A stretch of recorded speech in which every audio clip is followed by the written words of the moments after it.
नमस्कार दोस्तों, define stop loss में आपका बहुत बहुत स्वागत है। दोस्तों इस वीडियो में हम डिस्कस करने वाले कि what are the 4 reasons why marriages are falling apart, है ना। आजकल जो शादियां टूट रही है उनके 4 मुख्य कारण क्या क्या है ना। तो जो सबसे पहला प्रमुख कारण है, जो सबसे पहला मेन कारण है, that is the availability of options. Now the people have got options.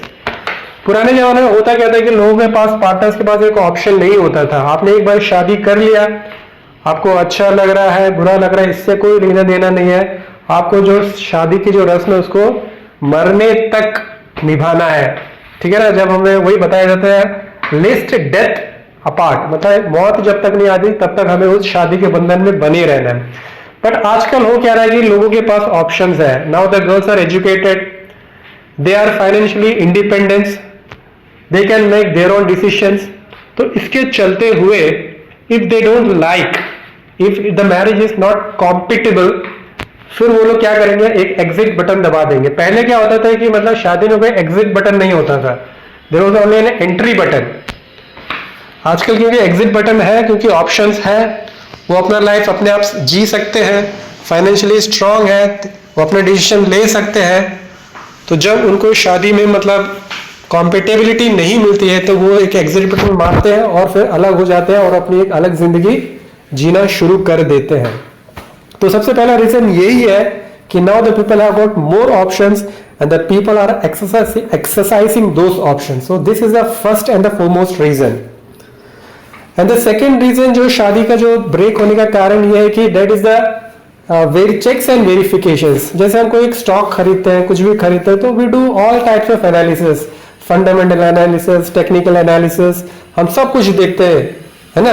पर शादी क्या होता है कि एक राम भरोसे चलता है। बस हम एक मतलब टेक्निकल एनालिसिस कर लेते हैं, बाहर का हम शक्ल देख लेते हैं कैसा है, इधर उधर एक दो पूछ लेते हैं, हम एक इन डेप्थ एनालिसिस नहीं कर पाते, है ना।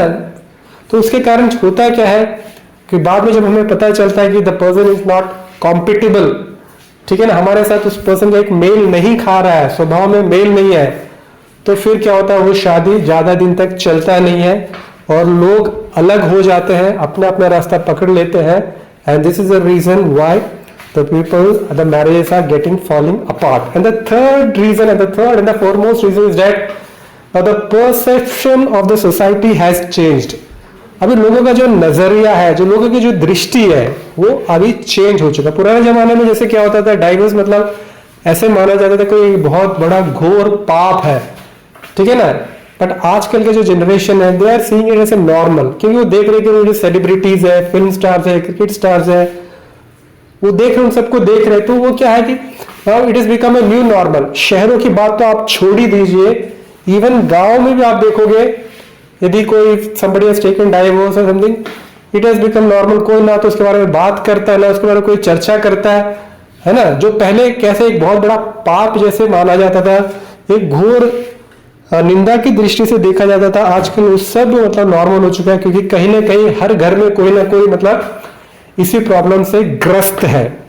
सो this is a reason why the marriages are falling apart. इसके अलावा बहुत सारे रीजंस है, ठीक है ना। एक communications between the people, if they are not communicating properly, so these are the few of the reasons why the marriages are falling apart. और यदि हमको, इफ वी वांट टू, यदि हम चाहते हैं कि हमारा मैरिज लॉन्ग टाइम तक सस्टेन करे, then we have to take extra pain, we have to be compatible, we have to understand our better half, ठीक है ना, emotionally, financially, in all the aspects. तो दोस्तों आज के लिए हम इतना रखते हैं दोस्तों, फिर कभी किसी वीडियो में आपसे मिलेंगे। और आप हमारे चैनल में पहली बार आए तो कृपया करके हमारे चैनल को लाइक कीजिए, कमेंट कीजिए, सब्सक्राइब कीजिए दोस्तों। इसी प्रकार आपका प्यार हमें देते रहिए। फिर कभी किसी वीडियो मिलेंगे, तब तक के लिए धन्यवाद, शुक्रिया, शब के बाद टेक केयर, अपना ख्याल रखिए और अपने को भी ख्याल रखिए। बहुत बहुत